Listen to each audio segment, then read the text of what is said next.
केंद्रीय गृह मंत्री अमित शाह ने दिल्ली में आयोजित एक कार्यक्रम के दौरान मुस्लिम आबादी और मताधिकार के मुद्दों पर बड़ा बयान दिया है। शाह ने कहा कि दूसरे देशों से आने वाले लोगों की संख्या पर नियंत्रण बेहद जरूरी है, वरना देश की सामाजिक और सुरक्षा व्यवस्था पर गंभीर असर पड़ सकता है।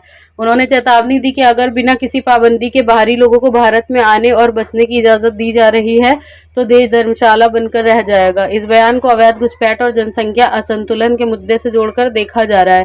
कार्यक्रम में उन्होंने राष्ट्रीय सुरक्षा और नागरिकता नीतियों पर भी विस्तार से बात की। फिलहाल विपक्षी दल इस बयान पर तीखी प्रतिक्रिया दे सकते हैं।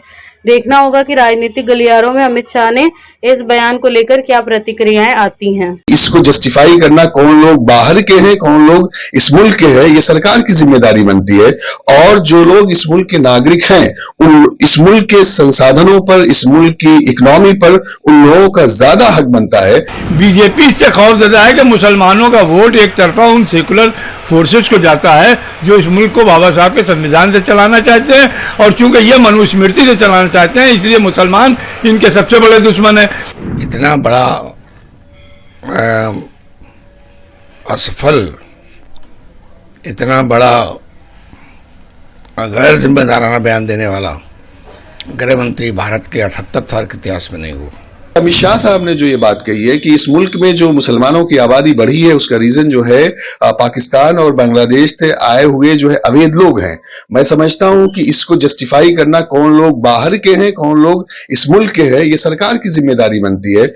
और जो लोग इस मुल्क के नागरिक हैं, इस मुल्क के संसाधनों पर, इस मुल्क की इकोनॉमी पर उन लोगों का ज्यादा हक बनता है। और मैं समझता हूं कि हर पूरी दुनिया की कंट्री का ये उसूल है, जाब्ता है, कानून है कि उन लोगों को वोटिंग राइट मिलता है जो उस मुल्क के शहरी और नागरिक होते हैं। तो हमारे मुल्क में भी उन लोगों को वोटिंग राइट मिलना चाहिए जो इस मुल्क के नागरिक हैं, और जो बाहर के लोग हैं सरकार को चाहिए कि उनको बाहर खदेड़ दें। देखिए, केंद्रीय गृह मंत्री ये आंकड़े बताएं कि हिंदुस्तान में कुल कितने मुसलमान रहते हैं और कितने बांग्लादेशी और विदेशी आए हैं। अभी बिहार की जो चुनाव आयोग ने सुप्रीम कोर्ट के अंदर जो अपना वो जवाब दाखिल किया कि बिहार में 7 करोड़ 40 लाख की कुल आबादी है, जिसमें 1087 लोगों की कंप्लेंट आई कि ये विदेशी नागरिक हैं।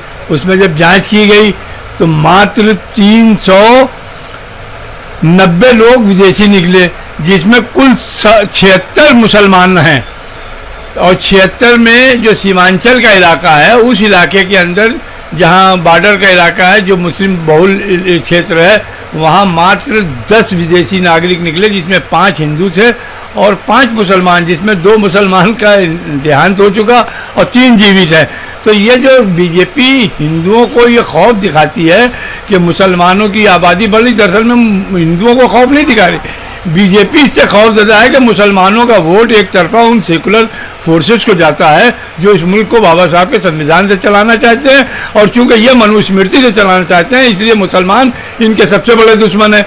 आप देखें, जब सुप्रीम कोर्ट के अंदर बैठ करके एक दलित चीफ जस्टिस ऑफ इंडिया को जूता मारा जा सकता है, जब एक IPS अपनी आत्महत्या सिर्फ इसलिए कर रहा है कि उसको अपशब्दों के जरिए उसका अपमान किया जाता है, तो जब हिंदुस्तान के दलितों की अगर सबसे बड़ी ढाल मुसलमान है, इसलिए मुसलमान उनको सबसे ज्यादा खटकते हैं। अब हिंदुस्तान के मुसलमानों को तो गद्दार साबित नहीं कर पाते, वो पाकिस्तान और बांग्लादेश के नाम पर हिंदुस्तान के मुसलमानों को दिखा करके हिंदुओं के वोट हासिल करना चाहते हैं। और ये इंतहाई निंदनीय बात है। इस मुल्क को बाबा साहब के संविधान से ही चलेगा। और जहां तक के ये प्रोपेगेंडा होता है कि भारत जो है वो गजवा हिंद, तो गजवा हिंद कहेगा गजवा हिंद। दुनिया के अंदर 57 मुस्लिम ममालिक हैं जिसमें एक भी इस्लामी स्टेट नहीं है, मुस्लिम मुल्क जरूर है 57। तो हिंदुस्तान में जब 700 बरस मुसलमानों ने हुकूमत की तब इस्लामी राष्ट्र नहीं बन सका। तो आज तो हिंदुस्तान एक सेकुलर मुल्क है, और इसीलिए मुसलमानों ने हिंदुस्तान में रहने का फैसला किया था और कि यहाँ एक सेकुलर कंट्री बनेगा। लेकिन आज ये बीजेपी के लोग इसको मनुस्मृति से चलाना चाहते हैं, जो नामुमकिन है, जो कभी इनके ख्वाब पूरे नहीं होंगे। ये बयान उनका निहायत ही अफसोसनाक है, और मैं समझता हूँ उनकी असफलता का एक सबसे बड़ा उदाहरण है।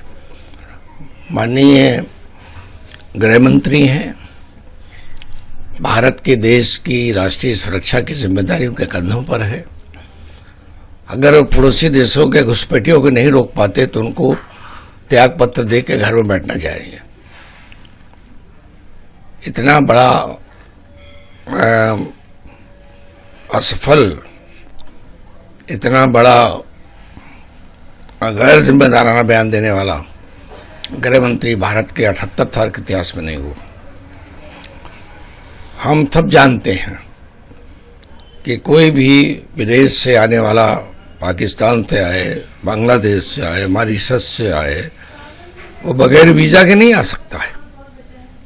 हमारा हमारा डिप्लोमेटिक ऑफिस होता है इन देशों में है, और जब तक वो वहाँ से वीज़ा प्राप्त नहीं करता, और वीज़ा प्राप्त करने की अनुमति यहाँ से दी जाती है, विदेश मंत्रालय, गृह मंत्रालय का उसमें रोल होता है। और उसके बावजूद अगर गृह मंत्री ये बयान देते हैं कि विदेशी घुसपैठियों ने आकर यहाँ के आबादी बढ़ा दी है मुसलमानों की, तो ये उनकी जो माइंड सेट है, उनकी जो जहनीत है, दुर्भाग्यपूर्ण जहनीत मैं कहूँगा, मुस्लिम के विरुद्ध, मुस्लिम मुखालिफ, जिससे देश में एक बेचैनी का माहौल पैदा होता है। तमाम लोग समझते हैं कि ये गृह मंत्री के जिम्मेदाराना बयान है, लेकिन मैं कहूँगा ये निहायत ही गैर जिम्मेदाराना बयान है। जहाँ तक वोट देने का अधिकार है, वोटर लिस्ट में शामिल कौन होंगे, कैसे होंगे, इन्होंने SIR के जरिए तमाम वंचित वर्ग, कमजोर वर्ग मुस्लिम को रोकने की कोशिश की, लेकिन माननीय उच्च न्यायालय ने हस्तक्षेप किया और हमारे ही एजेंसियों के द्वारा जांच के बाद देश के निवासियों को आधार कार्ड मिलता है, यहाँ पैदा होते हैं, नेचुरल सिटीजनशिप के आधार पर उनको राष्ट्र की नागरिकता मिलती है। तो वोट देने का अधिकार जहाँ तक है, वो नागरिकता का सर्टिफिकेट नहीं है।